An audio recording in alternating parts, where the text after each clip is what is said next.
प्रणाम।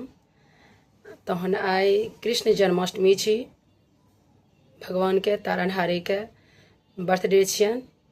तो आओ एकटा मैथिली गीत सुनाबै छी कृष्णा जी के। आओ सुनो।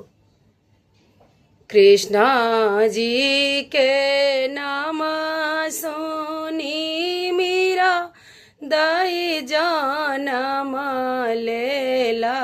कृष्णा जी के नाम सुनी मीरा दाई जनम लेला।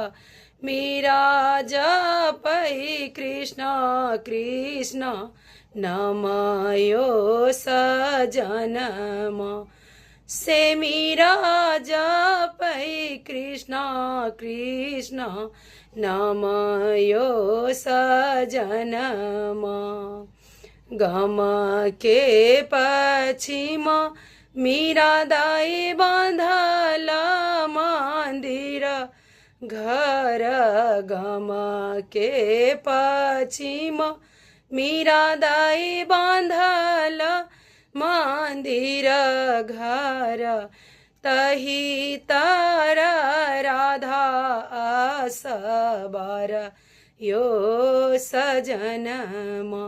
से तही तारा राधा असबर यो सजनम। की सब केलौं मीरा दाई की सब होई अछि।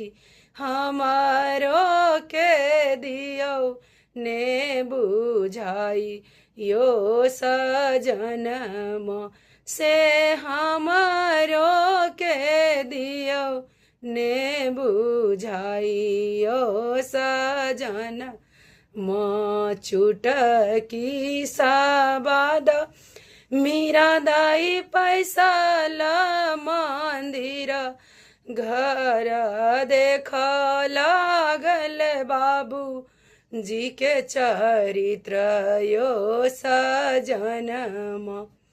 से देख लागल बाबू जी के चरित्र यो सजनम।